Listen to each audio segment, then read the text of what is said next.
depending on where you're joining from today. Thank you for joining today's live stream. My name is Eric Kimberling. I'm the CEO of Third Stage Consulting. We're an independent consulting firm that helps clients throughout the world reach their third stages of digital transformation success. And this is a weekly live stream that we do every Tuesday at this same time on LinkedIn, YouTube, Facebook, and Twitter to talk about all things related to digital transformation. And we actually do these live streams every week as a input into our Transformation Ground Control podcast, which is a podcast that you can find released every Wednesday on LinkedIn, YouTube, Facebook, Twitter, as well as audio podcast platforms as well. So we appreciate you being part of the live production of that podcast. Today, we're going to talk about organizational change management. That's the topic here today. And more specifically, what are some of the change management strategies that you should be deploying or considering as part of your digital transformation in 2023 and beyond. Change management is a critical component of any sort of digital transformation at any point in time, but there's some things about doing digital transformations today that make organizational change even more important. So the intent here today is to talk about the human component of digital transformation, how to navigate the changes, how to ensure that people are on board with the change, and ensuring that you ultimately get the business value that's expected out of your digital transformation. I'm going to dive in and start chatting through some general concepts here in just a moment. But before I do, I want to invite the audience to chime in with any questions you have along the way. If there's anything related to change management, how to navigate the human side of change, sort of the non-technical aspects of change, I encourage you to please drop those questions as we go here in the chat. I'll be checking all the streams here just to make sure that I can see them all, and I'll get to those questions live as we get to them here. And actually, before we get started, too, if you don't mind, just if you could drop in the chat where you're joining from today. I'd love to see where everyone is, what city and country you're in. It's always helpful for me to see where the global audience is joining from here today and what part of the world you're in. So please drop in the chat just where you're joining from today. I'd love to hear from you. So there won't be a guest here today for today's discussion, but we are going to just dive in to that conversation with you all. So appreciate any comments you might have or any questions you might have in advance. But just to start, I think what would be helpful is to sort of set the context for why change management is so important. That's the key topic we want to cover here today. And the reason change management is so important in general, again, regardless of when you might go about a digital transformation, is because if you think about where we are in the world today with digital transformation, the technology is changing a lot faster than humans' ability to change. So you think of all these really cool technologies that are out there right now in terms of artificial intelligence and business analytics and business intelligence, machine learning, all these really cool technologies that are really pretty groundbreaking and quantum leap improvements from what technologies we've had in the past as organizations. And that's generally a good thing. There's a lot of opportunity that is available to organizations that deploy that sort of technology.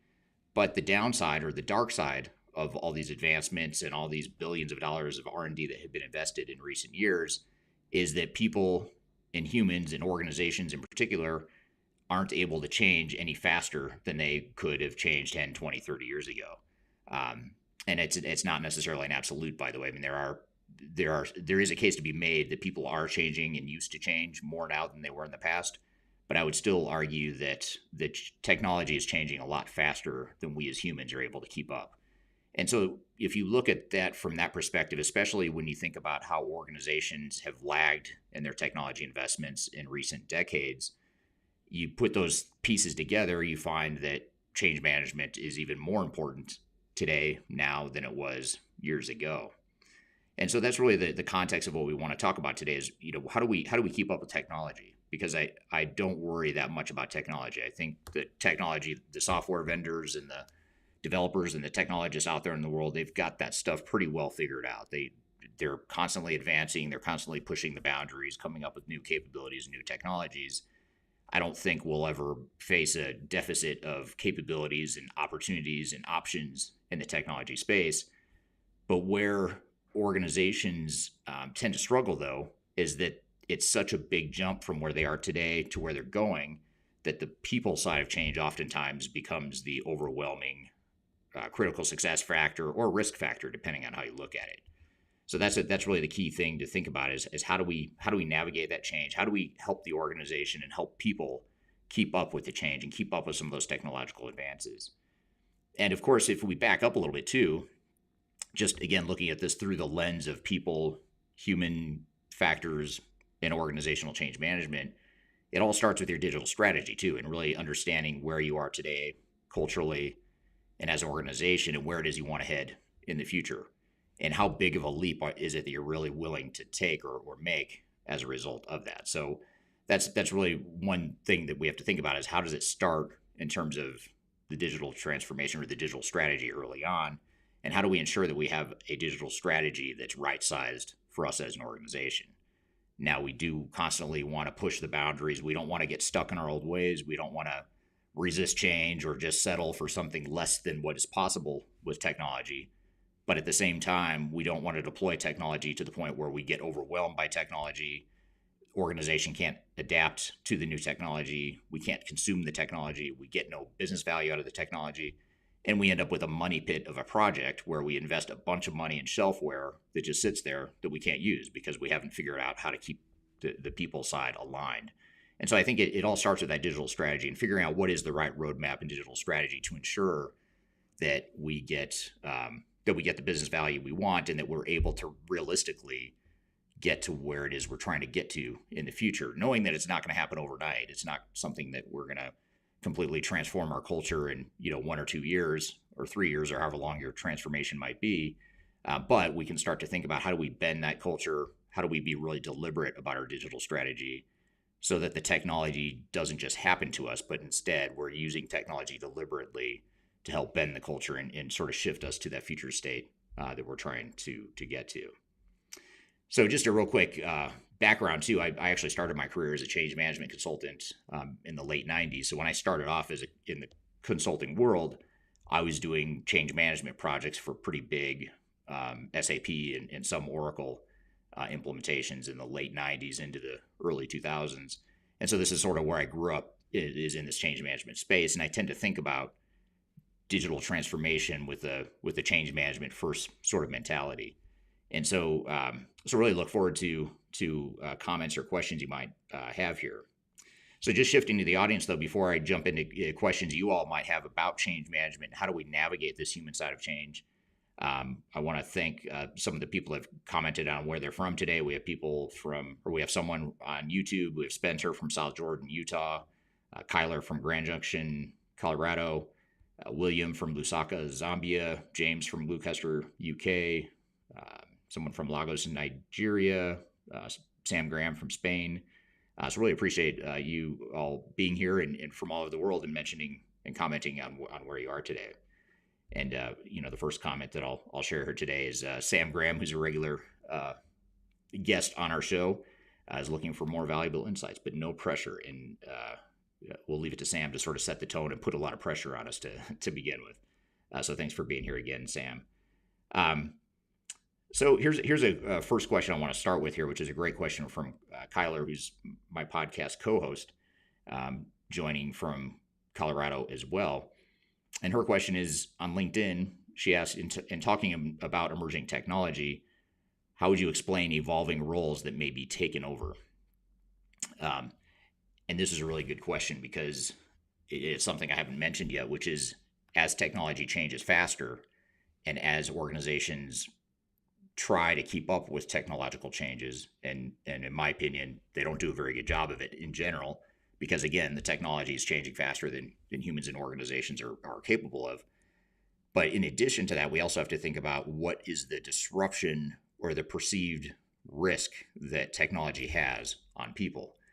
So when you think about emerging technology, so for example, if you think about automation tools and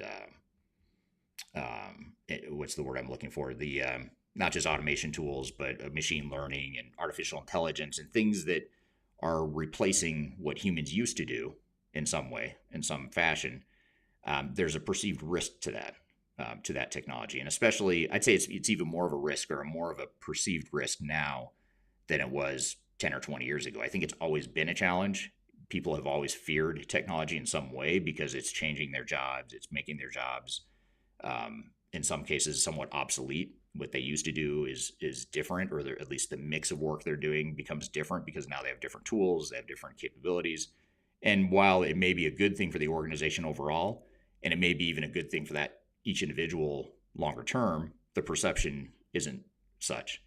So people fear that technology in general, but especially when you start talking about artificial intelligence, machine learning, general automation tools that have the possibility of completely doing away with or eliminating certain parts of someone's job, there's going to be fear and resistance to that. No matter how much the organization might benefit from it long term and even in the short term, people in general are going to fear that change if you don't manage the change appropriately. And that's why I always advise clients or suggest that you go in with the expectation that there's going to be a ton of resistance to change. Because a lot of times organizations get lulled into complacency because on the surface, they're hearing from their employees that they're excited about the change. They don't like their old systems. They can't wait to have better tools in place. They see the value and the vision for the organization and things that are true. I don't think employees lie to leadership or are disingenuous in any sort of way.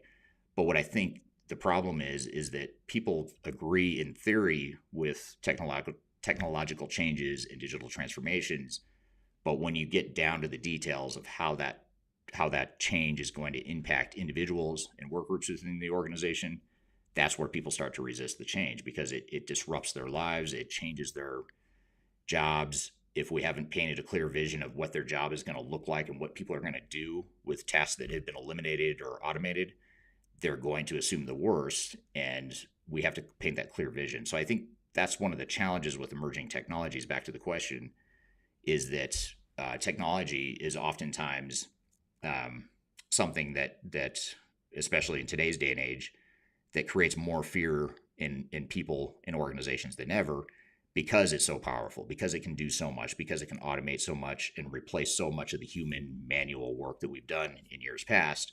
We sort of lose that sense of purpose, or in our minds, in our perception, is that we don't have that same purpose, and there's questions about what is our value to the organization if you're going to automate X percent of my job, and therefore that's why I start to resist change. I have fear, I have uncertainty, I have doubt, and those are the types of things that are going to create challenges for organizations and for people. So I think that's really the way to think about all these emerging technologies. Good stuff again, but you just have to be realistic about how hard it's going to be to consume that technology within an organization in most cases. Of course, if you're a younger company, if you're a startup, you haven't been around very long, you don't have all the baggage and all the matured business processes, for better or for worse, it might be a little bit easier for you to adapt to emerging technologies. But for a lot of organizations we work that have been around for decades, if in some cases more than a century, they have pretty well established processes, they have employees with tenure, all these factors that contribute to more resistance to change or more difficulty changing. And so you have to really look inward at who you are as an organization and where you are today, and realistically, where do you think you can get in the near to intermediate term, and be sure you're realistic about what you can really consume in what amount of time. And then once you've done that, then you figure out what's the best change strategy and the change management plan to help you get there. So great question, though, about emerging technologies, because I think the emerging technologies and some of the more advanced technologies are the ones that create more of a change management problem and challenge for organizations. And so that's something to consume here, or to think about here. So thank you for all the questions, by the way. There's a lot of them coming in, so I appreciate that. That makes the conversation a lot easier, and I'd rather focus on your questions and answers rather than my outline here. So next question is from Avananand. I'm sure I'm mispronouncing that, and I apologize for that, but over on LinkedIn. And he asked the question, what do you think is the right cadence of involving business folks while a big change is underway? How to ensure ownership and participation? And this is from Avi. I guess thank you for giving me the easier pronunciation, which is Avi from Poland over on LinkedIn. Thank you for that question. So the question is, what's the right cadence of involving business folks while a big change is underway? How do you ensure you've got that ownership and participation? And what I would say to that is that it's really important to ensure that you first of all have that business involvement early on.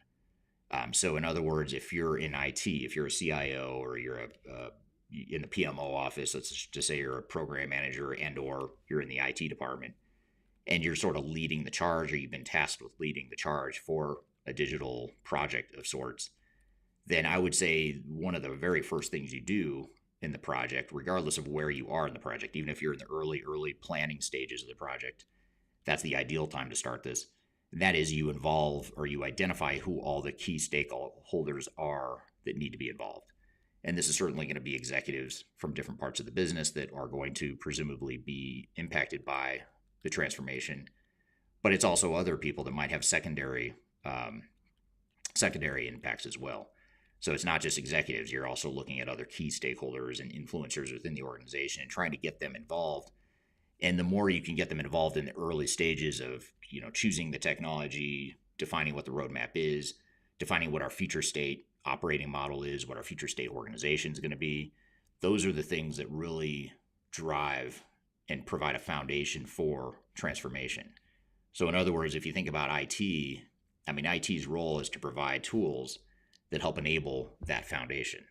And that foundation is all the other stuff. It's the organization, the operations, the overall strategy, the alignment of this project, the overall transformation project with larger, bigger picture goals and objectives. So you really want to not lead with IT, taking the burden of trying to do it all. And so the sooner you can get business people, stakeholders, and executives involved in the project, the better. It's tricky because you can't involve everyone, but you can start to identify who those key people are, recognizing that yes, it might slow things down. Yes, it might be more difficult to get to consensus on what our direction is and what our strategy is. But my argument to that, or my response to that, is that it's a lot easier and faster to deal with that stuff up front and to slow down the project up front, if you will, to work through those areas of alignment. If you do that early on up front, then later on the project ends up going faster. Whereas if you sort of lead with technology and let IT just run with it and then get business people involved later, what ends up happening is that then they resist the change because they weren't part of the decisions. They don't have the buy-in, the support, the ownership, the accountability, all those things that are important to make a project succeed, you don't have if you're leading with technology and then getting other people involved later on. So if you can get those people involved from the business early on, they have buy-in, they have ownership, they have accountability, all that stuff. Yes, it's going to slow things down. Yes, it's going to take longer to get to a decision or get to a series of decisions that you need to make in defining your digital strategy. But that investment in time and that potential frustration that goes with that is a lot. It's time well spent, and it's a good investment because it will make things a lot easier later on than if you had to deal with the resistance that you might have otherwise. So great question. So I think, getting business people involved early on, making them part of the process, and quite frankly, if you're in IT, I hate to say you're not responsible for the success of the project because that's not true, but you shouldn't carry the entire weight of a transformation. It should be the business and the business folks that make key decisions that define what that future state operating model is and what the organization is going to look like, all that stuff. Those are the inputs into a really successful project, and you need business people to do that rather than just IT trying to lead the charge on that. So it really does deflect some of the pressure from IT if you involve the business. So from a purely, call it a self-serving perspective, if you're in IT, it's going to make your lives a lot easier and take some of the pressure off you because now you're sharing that burden with others in the organization and in the business people that are ultimately going to make the project successful or provide the opportunities for success. So here's another comment here from LinkedIn. I don't have a name here, but it's from someone on LinkedIn. And that is, what are the main points to focus on during mergers and acquisitions regarding digital transformation? Great question. We have a lot of clients. I'd say probably half or maybe a little more of our client work is related to merger and acquisition integration. So in other words, company goes out and buys another company and or merges with other companies to create one consolidated entity.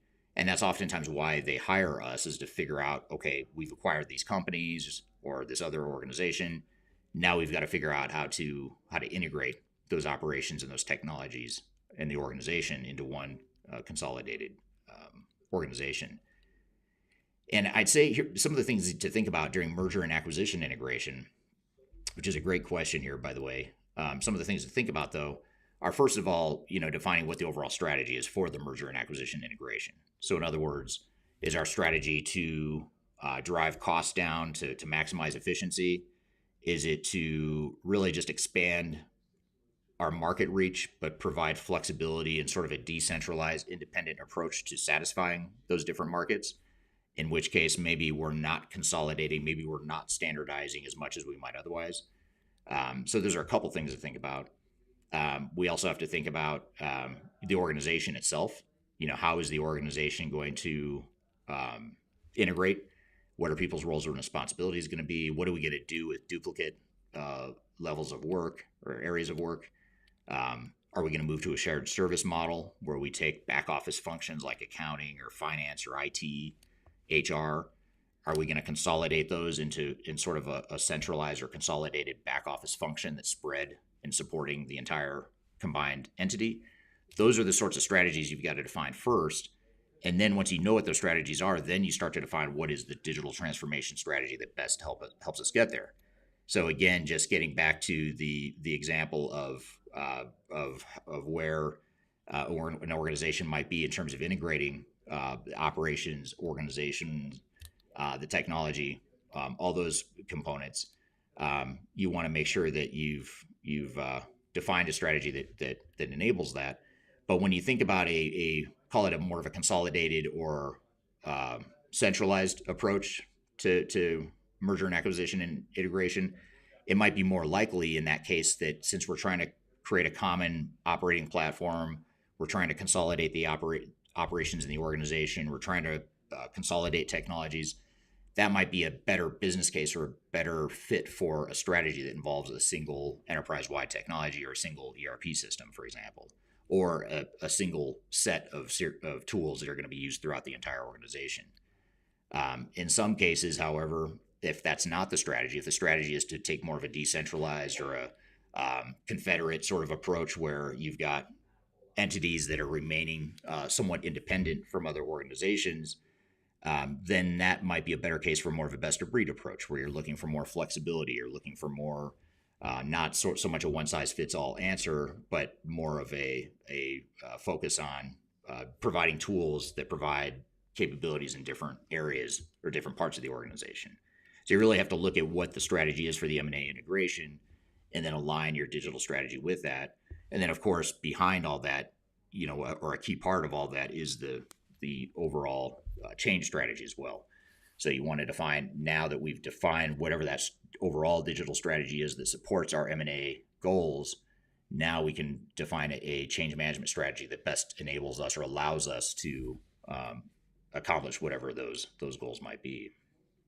So great question about M&A integration. There's actually, I actually have a few videos on my YouTube channel that talk about M&A integration and change management in general, by the way. So if you haven't already, if you just go to my YouTube channel, you can search merger or search M&A and you'll find the videos that talk about M&A integration on there as well.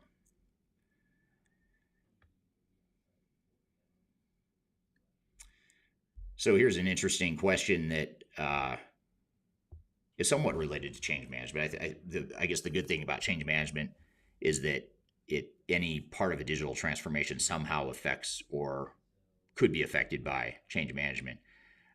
In this question here, I think is one of those examples where it may not sound like it's related to digital, or it may not sound like it's related to change management, but it is something that's very relevant. And that question here is from Spencer on YouTube. Spencer asks, I just joined a new firm where my coworkers have a strong bias toward one ERP software. I believe in a more technology agnostic approach.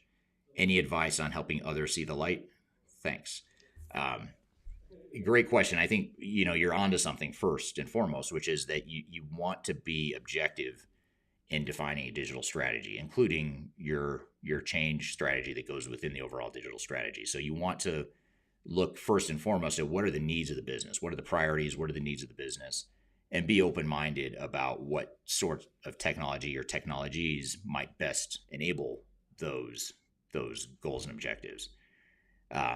Even once you've decided on technology, though, you still want to retain that independence or that technology agnostic view of the world, because whatever technology or technologies you choose, you're going to run into situations where the technology just isn't a good fit.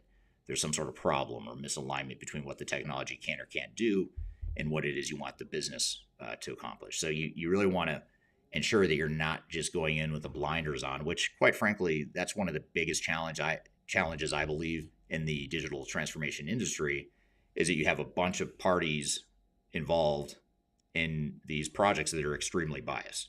You have software vendors, you have the system integrators, the resellers, even just most ERP consultants. I would argue most consultants in this industry are extremely biased, either because they're aligned with and compensated by certain software vendors, or they only know one or a small subset of technology that are available, and that's all they know. And they lead with a mentality of, we've got to find a way for this technology to solve whatever problem is in front of me.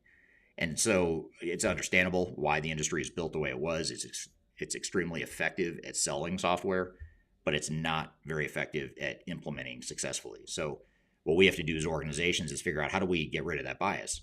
How do we ensure that we are keeping an open mind, that we understand what our options really are, we understand what the pros and cons and trade-offs are. That's also very important. Even if all you do is not necessarily change your decision about what type of technology you deploy, but at the very least you understand what the deficiencies or the trade-offs are for that technology, then that's a huge accomplishment, because every technology that's out there, no matter how good it is going to have some sort of dark side. Not because they're explicitly flawed in some way, but because implementing technologies within an organization just has inherent risks, and you have to understand what those risks are. But the goal and objectives of salespeople, people that are trying to sell software and trying to sell the technical services to support that software, their job is to convince you that it's not as bad as it seems, and that there's all upside and very little downside. But that's not reality. The reality is there's risk. There's pretty significant risk. And so we have to have that technology agnostic view early on. So I think that's one way you can sell that concept to stakeholders within your new business. Back to the question on LinkedIn, is you need to convince and help people understand the importance of having that agnostic view and approach with digital strategies in general. And at the same time, too, by the way, you don't want to totally disregard, I hate to say the word bias in this case, because it's not really the bias that you don't want to disregard. It's more the internal competencies you've already built. So for example, or in other words, if you have certain people within the organization that have specialized in one sort of software because it's the software you've used internally as an organization, you don't want to assume that that's the right answer going forward, but you do want to recognize that we've got a strong, let's just say, an SAP capability that we've built internally, or a Microsoft Dynamics capability that we've built internally over the last 5, 10, 20 years. And it's not that you want to be biased about that, but you do want to use that as a data point that suggests that, well, we've got these capabilities that we've built in-house already. Is there some benefit, or what is the benefit of remaining on that legacy system, or just upgrading to a newer version of that legacy system, or the incumbent software provider? You want to understand what the pros and cons and trade-offs are of that. So you want to recognize the things that might cause bias, and you might want to use those as inputs into your decision. But you, to your point, you want to make sure you keep an open mind and really understand what all the technologies are that are out there. Because I think 10, 20 years ago, for example, if you're a big organization 10 or 20 years ago, you really didn't have a lot of options realistically for a full-blown enterprise-wide ERP system other than SAP and Oracle. And when I say Oracle, I mean I include PeopleSoft and JD Edwards in that, just because Oracle owns them. But really, those were the two big software providers that serviced big companies. However, now if you look at big companies, they've got tons of options. Yes, you have SAP, you have Oracle. They're still very well entrenched in the Fortune 500 or the Fortune 1000 companies throughout the world, but you have a ton of other options now. You've got upstarts, or what used to be upstarts not too long ago, like Workday and Salesforce, that focus on one specific problem or one specific capability, and they just try to do that really well. and they're products that can scale. So those are some things to think about as you have a lot more options now in the marketplace than you did 10 or 20 years ago. So that might be another way to convince your team at your new company that piece is important. So here's a question. I love this question, and this is from Sam Graham on LinkedIn. He always has really good questions, but this one's particularly good. And that is, should change management start in the C-suite and work its way down, start at the coalface and work its way up, or should it attack on all fronts simultaneously?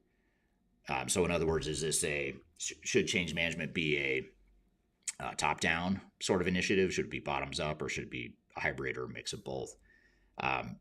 Great question, and I've mixed feelings on this to start. First of all, I'd say it depends, which is the classic consulting cop out, if you will, or hedging response. But it does depend. You do have to define what it is. First of all, what your culture is as an organization. If you are inherently a top-down type of organization, then you're probably going to lean a little bit more towards a top-down approach to change management. But not only do you look at where you are today, it may be that you're trying to become more of a flat organization or more of a bottoms-up sort of organization in general. So you might pepper in more of that bottoms-up change management approach to help enable that intended cultural shift. But what I'd say in general is that generally both are very effective in different ways. So I'll tell you where the top-down components of change management are most appropriate, and then maybe give a couple examples of where the bottoms-up approach to change management is most important. So let's build the case for why you need some level of top-down change management. Well, if you look at why most digital transformations fail, one of the root causes for why they fail is because they don't have internal alignment. They don't have a transformation initiative that's aligned with what the overall goals and objectives of the company are. So that right there is a case or a business case for why you should start with a top-down approach. You want to clearly define what the vision of the organization is, and more specific to this project, you want to define how this digital transformation project is going to enable that future state vision. And you want to be very clear and deliberate about what those different parameters are and what those different things are that we're trying to accomplish with this transformation. And that's something you really do need to do from top down.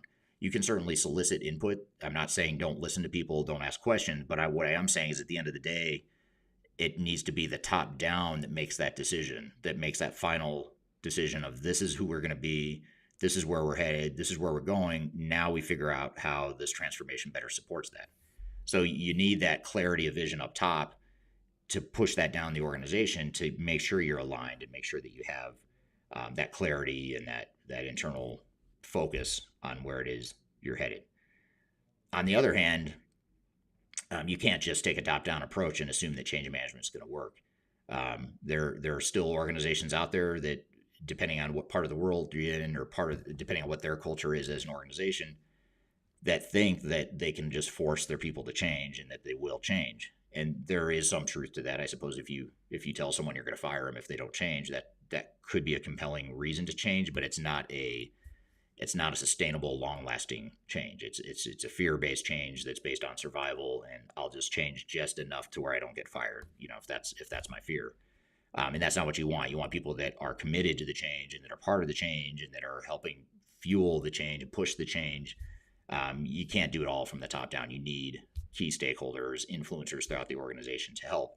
So you want to get their buy-in, you want to get their input, you want to involve them.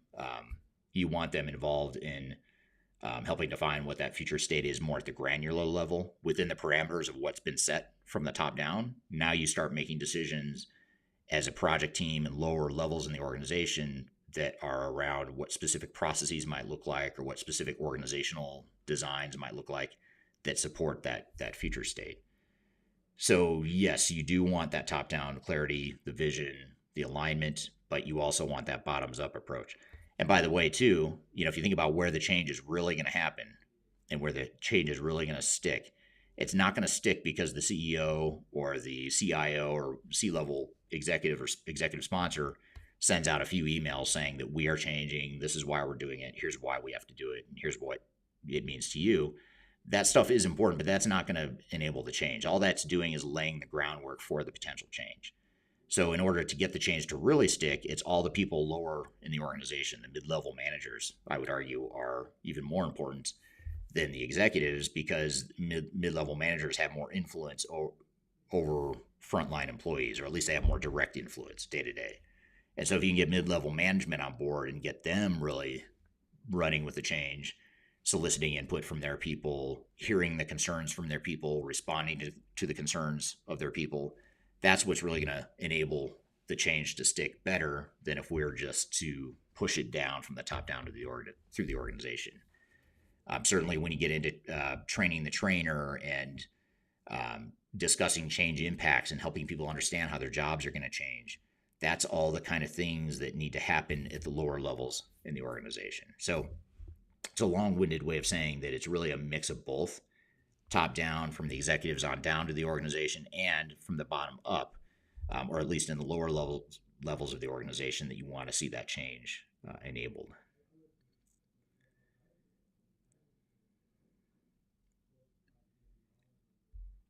Here's a question that may not sound like it has much to do with change management, but I'll make it something to do with change management. And that is, this is a question from YouTube. And this question is, hi, you said that SaaS-based ERP solutions, especially from the top 3, are not fully matured. Do you still feel that same about that today? And so in other words, I'll rephrase it or maybe clarify it a little bit. So software as a service is what SaaS stands for. And if you're not aware, software as a service is when you have a multi-tenant instance of a software solution that is somewhat shared by other organizations. So in other words, that instance, or that the way that software works is pretty consistent across organizations that might use the software.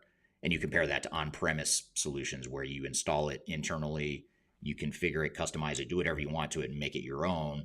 And it doesn't matter because it's yours. You own it. You've got your single instance within your organization. Whereas SaaS, software as a service, is more scale. It's focused on scale and consistency and repeatable processes. Yes, you can make changes to it. You can configure, you can personalize it, but it's not as easy to customize or make material changes to the software as it would be with on-premise. You might wonder, well, what does this have to do with change management? And I'd say it has a lot to do with change management, because as organizations and as software vendors move more to the cloud and to these SaaS models, what it's doing is it's imposing more pressure on change management teams to figure out how to change the organization to adapt to the software. Whereas in years past, you had the option, or you had more of an option, to change the software to fit the business. So, you could customize it a lot more when it was on premise. And quite frankly, that customization oftentimes was a smokescreen or a symptom of a deeper root cause, which is the resistance to change. So when people resist change, what ends up happening is they don't want to change to fit the software. So they want the software to fit them and fit what they want.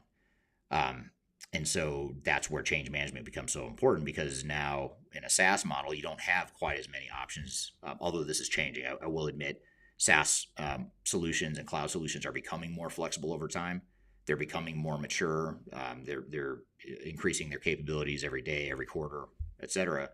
But they're still not as fully robust and as established and as flexible as some of the on-prem systems that were around for 20 years in some cases, 30 years in some cases. So in whereas cloud and SaaS are relatively new. I mean, it's only been around for a few years where you've really had these big ERP systems that are operating successfully in the cloud. So that's why change management is so important as it relates especially to a SaaS or a software as a service cloud model. But even aside from that, you also look at the fact that the big 3, back to the question and back to the point of the question, the big 3 ERP software vendors have not, their cloud solutions are not fully baked or fully developed in terms of having all the capabilities that they used to have in their on-premise solutions, because they've had to rewrite the software in many cases for the cloud. Now, this comment is not true for products like NetSuite or Workday or Salesforce that are native cloud solutions. They're always in the cloud. So you look at NetSuite. Well, what I just said is not true for NetSuite, because NetSuite started in the cloud 20 years ago. So what they have is what they've been building for 20 years and building on and improving for 20 years. But if you look at SAP, for example, S4 HANA, S4 HANA is a rewrite of SAP's flagship solutions on on the HANA platform, and they just simply haven't moved everything over or replicated everything that R3 and ECC, which are the two legacy SAP products, or the two main ones. Those capabilities have not been fully developed within S4 HANA yet, and that's why SAP, over the last several years, has gone out and acquired other providers like Concur and Ariba and SuccessFactors and whatnot. So yes, I do agree. I agree that SaaS and cloud solutions are not fully matured yet, but that comment is becoming less true over time, and eventually it'll be a completely obsolete point. But for the time being, yes, I still do believe that, although I believe it maybe to a lesser degree than I did, 2, 3, 4 years ago.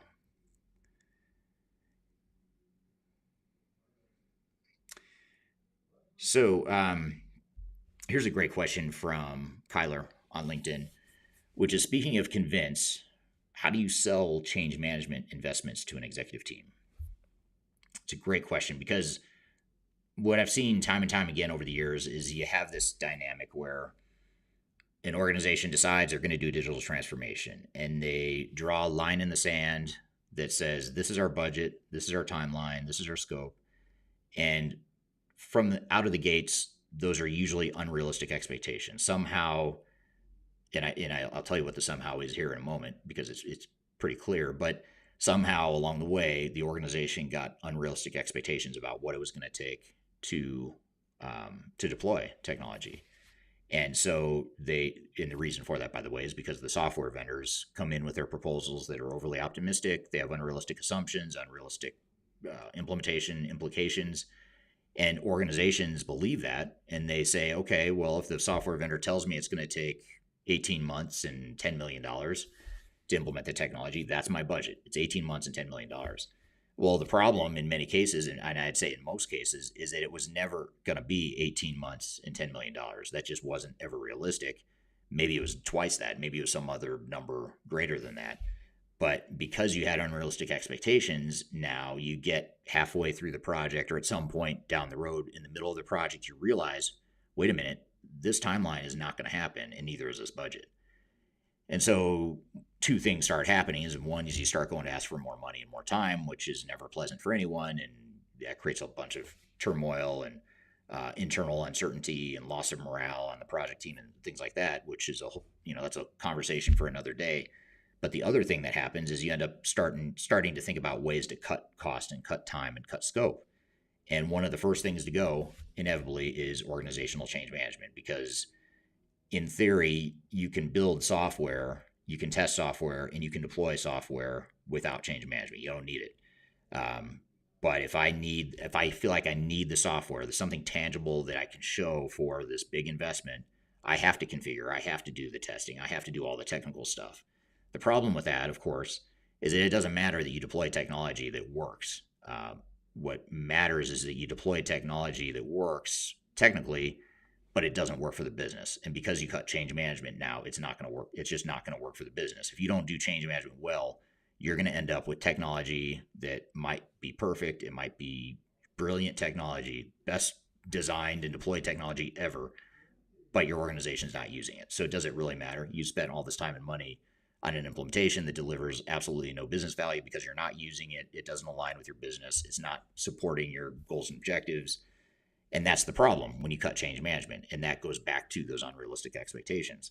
So the key to start is, first of all, to understand realistically what is the project going to be. If you start there and have a realistic understanding of the time and cost it's going to take to deploy technology, then that's step one. You at least have a chance to succeed now because you have realistic expectations. You have a complete plan. You have a complete budget. You're not trying to be something that's totally, that's never been accomplished before. It's something that's actually realistic. Second thing then is to say, within that budget and timeline and that overall strategy, what is the best change approach and strategy? And the change approach and strategy is what's going to enable you to get value and to get some sort of business benefit out of the investment that you're making. So the way I look at it is, if you're spending, let's just go back to the $10 million number, because was the example I used before. But if you say it's 2.5 years and it's a $10 million project, you might say, well, I'm going to invest 15 or 20% of that budget in change management. And an executive might say, well, but do we need to? I mean, that sounds like a nice to have or a touchy feely sort of a thing. My argument would be, well, do you want to get value out of this project, or do you want it to be a money pit? Because those are really your options. If you don't invest in change management, it's going to be a money pit. In other words, you're going to invest in a bunch of great technology that doesn't deliver value and it's not going to get used by the organization. So if the answer is yes, I want to get business value, I want to get an ROI. I'm not just spending all this money just because I can, tell my peers that I have this great new technology, but I'm not using it. And most executives, I would argue, are going to agree with that comment that yes, we want to get business value. Then you better focus on change management. Now, knowing that time and resources and costs and budgets are limited, knowing that they're not infinite. So in other words, you have limited resources. You can't just, have an open checkbook necessarily. Well, then you start saying, well, then what do we need to do to ensure that we invest appropriately in change management?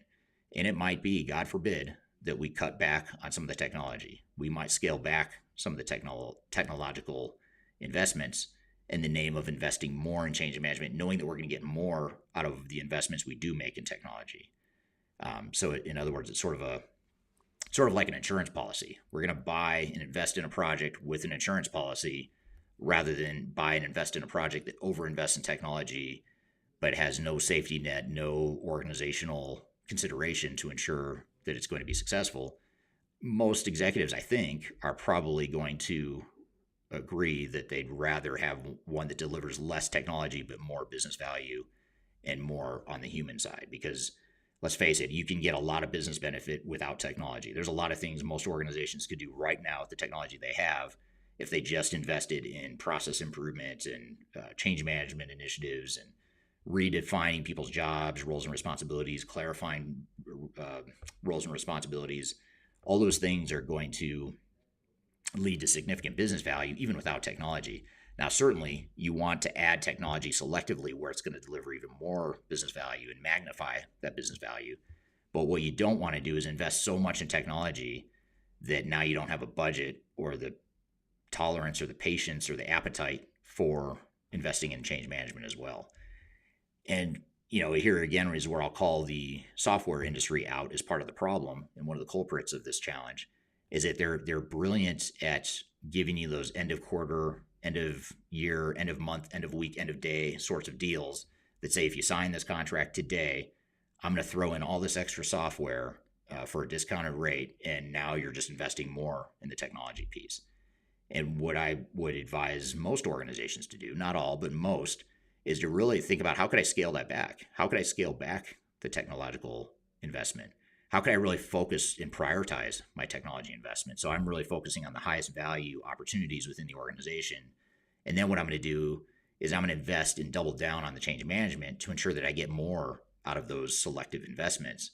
That's going to be a lot more successful and probably going to deliver exponentially more business value than the organization that says, guess what? I got a great deal, end of week, end of month, end of quarter deal on all the software that I just bought that I'm never going to use. And now I don't have the resources, the time, or the budget to be able to implement it well because I've committed so much to the software itself. And by the way, in today's cloud pricing model, the more you commit to software, the more your ongoing long-term operating expenses are going to increase.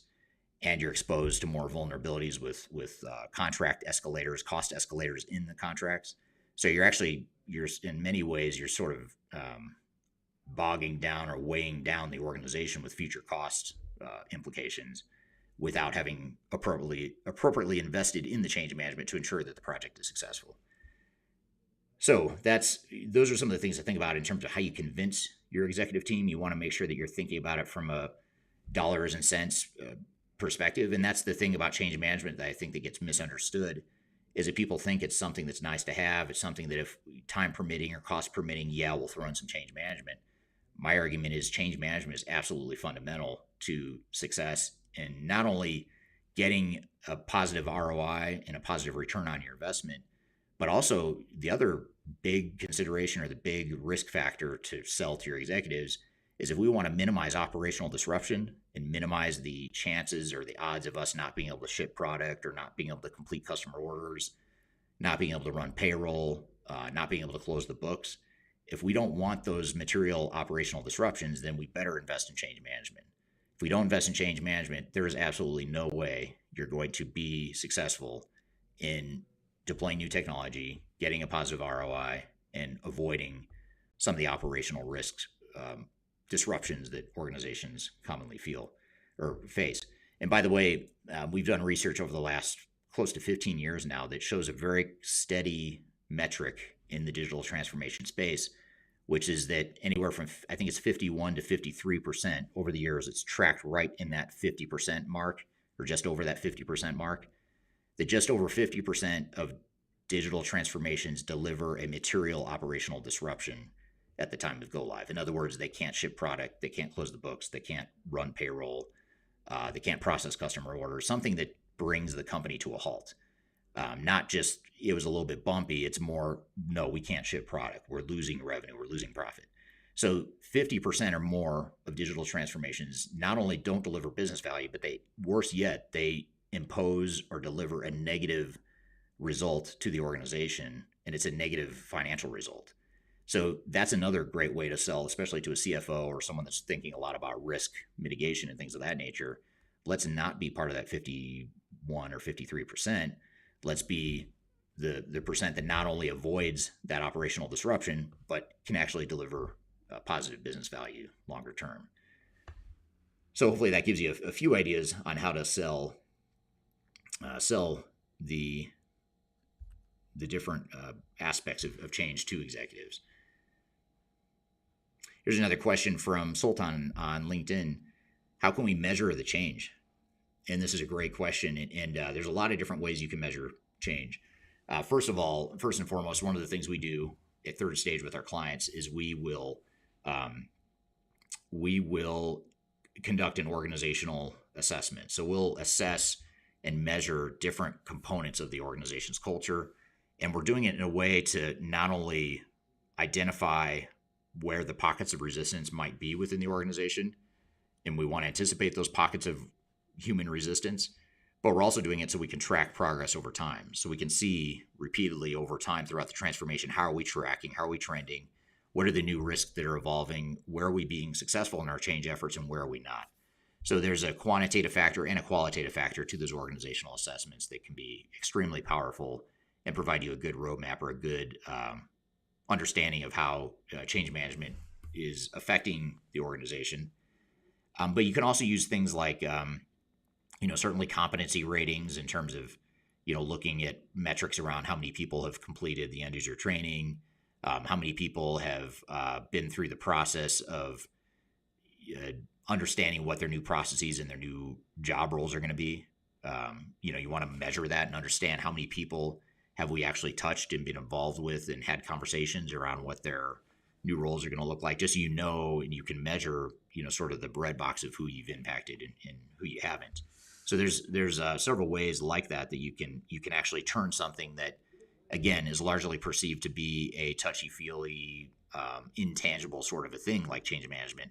You can actually turn that into something that's more quantitative, similar to the previous question around executives and how to sell the value to executives. We've got to get out of that touchy-feely, kumbaya, ivory tower way of thinking about change management and think about it more from a hands-on, ROI-focused, tangible, business value-focused function. And if we do that and we do focus on change management as something that can be measured, then we're going to be a lot more successful that way.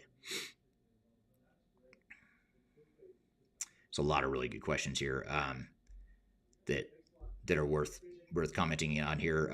Here's another question from Kyler on LinkedIn. How is change management different in a cloud migration implementation?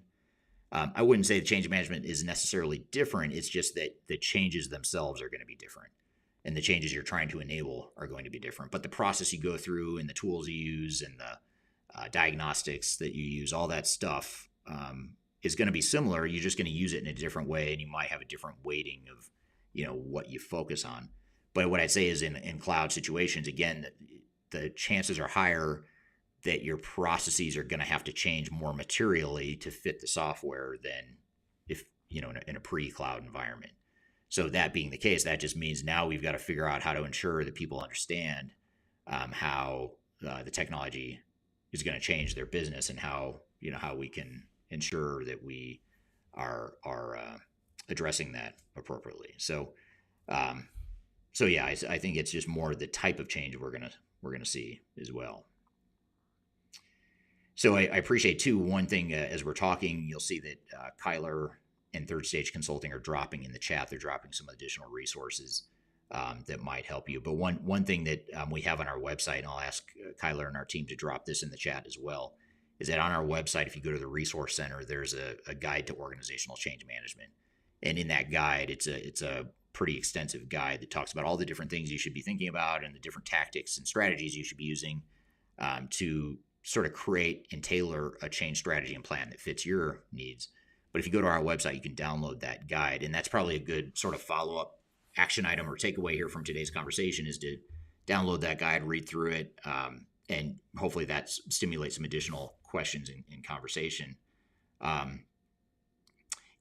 I encourage you to check that out as well. You can also check my YouTube channel too. Again, if you just go to my YouTube channel and search change management, or just type in the word change, you're going to find a ton of change management videos. And I've got a playlist too on my channel that's focused exclusively on change management. I want to cover this question too, because it's a really good one. I'm going to have to take it off the screen so I can read the whole thing here in a second. But this is from Nancy on LinkedIn, and she says, what advice would you give when a digital transformation initiative is being initiated, yet there's no clear vision on what the scope that'll be? It's basically assigning resources to investigate where we can improve processes, add machine learning or AI, and is it a risk-averse company? And you are asked to lead change management and come up with a change management plan. Well, so the question is, how do you define that change when there's no clear scope? Well, I mean, obviously, first and foremost, you have to define what the scope is and understand what those implications are. But I'd say, one thing that's important, and one good thing about being in a position where you're asked to lead the change, but the scope hasn't been defined, I think that's actually a good spot to be in, because even though there's a lot of ambiguity and uncertainty and things that are not yet defined, involving change resources and people that are focused on change management from the very start is absolutely the best way to do a project like this. So the fact that you're having this discussion and this question is actually a good thing, in my opinion. But that doesn't answer your question. It does tell you that I think you're in the right spot, but now what do you do? So I'd say two things. One is I wouldn't necessarily just wait for the scope to be defined by someone other than the change management team. I would ensure that the change management team has some sort of say and some sort of influence over what the scope is. Because again, we have to think of it not just from a technological perspective of what module should we be deploying, or what systems should we be deploying. We also have to think about it from the perspective of what is the impact of the organization, and how much change are we really willing to take on. And so if change management can be part of the decision-making process to decide and help define what the scope is in a way that aligns with the overall goals and objectives of the business, then that's just going to ensure that you're not just being handed a change management problem that now you have to fix. You're actually part of creating what the change management scope is and what the overall scope of the project is going to be. And I think that's the way more organizations should think about this sort of thing, is that they should be thinking about, what is our culture today, and how much do we want to bend the culture? How much of an impact or how much change do we really want to take on?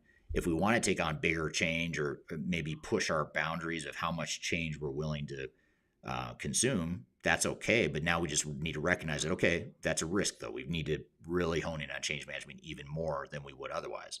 Or it could be that the change management team influences a throttling back of expectations, because guess what? We're not going to change our culture overnight, and we're a risk-averse organization. We're a highly tenured organization that's pretty set in its ways. Change is just going to be harder. Doesn't mean we don't want to tackle it, but it just means taking on a huge jump, a huge quantum leap, is probably less likely to be successful than if we were to take a more incremental improvement. So I think change management needs to provide that perspective, or that lens, to analyze the overall digital strategy and make some of those key decisions early on. So I think that's a great position to be in. So we've run well over an hour here, so I could keep going for another, say 2 to 4 hours easily on this topic, and I'm sure many of you could as well.